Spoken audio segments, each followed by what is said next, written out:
Friends, sweet mango ముర్బాని ఎలా చేసుకోవాలో చూద్దాము. ఫ్రెండ్స్, నేను ఇప్పుడు మ్యాంగో తురుముతో స్వీట్ పికిల్ చేస్తున్నాను. చాలా చాలా టేస్టీ ఉంటుంది. నేను ఈ కప్పుతో వచ్చేసి కొలుసుకున్నాను ఫ్రెండ్స్. 3 కప్పులు వచ్చింది మ్యాంగో తురుము. ఇప్పుడు ఇదంతా నేను దీంట్లో వేసేస్తున్నాను.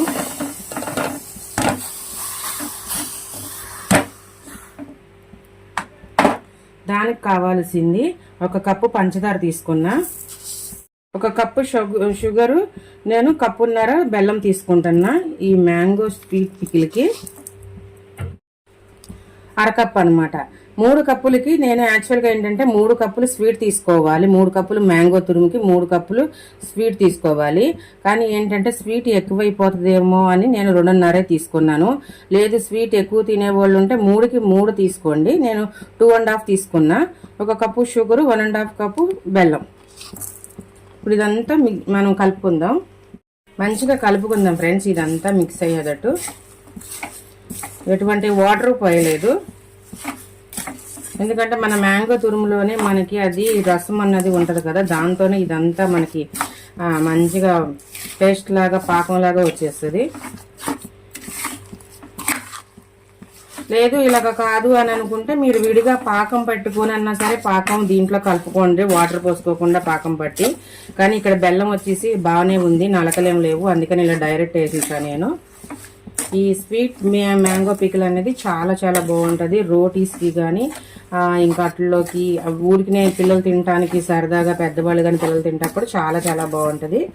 మ్యాంగో ముర్బా వచ్చి అంటారు, లేకపోతే స్వీట్ పికిల్ అంటారు. ఫ్రెండ్స్, మ్యాంగో ముర్బా అన్నది చాలా చాలా టేస్ట్ ఉంటుంది. ఇది మనకి చపాతీల్లో కానీ రోటీల్లో కూడా చాలా బాగుంటుంది. ఒకసారి కంపల్సరీ ట్రై చేయండి ఫ్రెండ్స్. నేను ఆల్రెడీ ఒక ముర్బా అన్నది నేను షార్ట్లో పెట్టాను. అది ఏంటంటే మనకి గరం మసాలా అలాగే వేసి ఉంటుంది, ధనియాల పౌడరు, అది చాలా బాగుంటుంది. ఇది కూడా చాలా బాగుంటుంది. ఇక్కడ చూసారు ఇలాగ పాకము మరి లైట్ పాకం కాదు, కొంచెం తిక్కు పాకం వచ్చేంత వరకు మనం దాన్ని కలుపుతూనే ఉండాలి.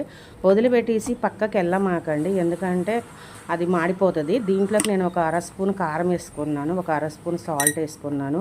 దీనివల్ల ఏంటంటే టేస్ట్ బాగుంటుంది. మనకి టమాటా పచ్చడి తింటే ఎట్లా ఉంటుంది, లైట్గా కారంగా సాల్ట్గా అట్లాగా సేమ్ ఇది కూడా అలాగే ఉంటుంది అనమాట. చాలా చాలా బాగుంటుంది.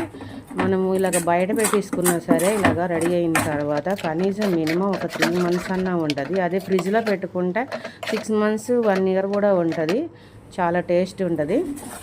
ఇదేంటంటే బాగా దగ్గరికి అయిపోయేంత వరకు దీన్ని అలాగే ఉంచండి. ఉంచితేనే మనకి బ్రెడ్ మీద కానీ చపాతీ మీద కానీ వేసుకుంటే జారపోకుండా బాగుంటుంది, గట్టిగా ఉంటుంది. లేదు నీళ్ళగా దించేస్తే ఏంటంటే బ్రెడ్ మీద కానీ చపాతీ మీద కానీ అది తడిసిపోయి బాగోదన్నమాట.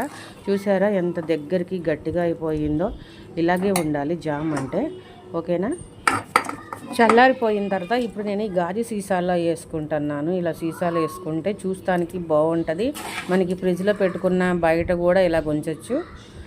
ఇలాగుంటేనే ఏంటంటే మనకి బయట అయితే కనుక 3 మంత్స్ ఉంటుంది, ఫ్రిడ్జ్లో అయితే 6 మంత్స్ 1 ఇయర్ కూడా ఉంటుంది. చాలా టేస్ట్ ఉంటుంది. ఒకసారి ట్రై చేయండి.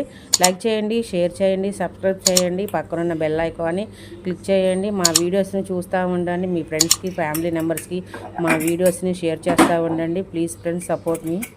Bye friends, bye.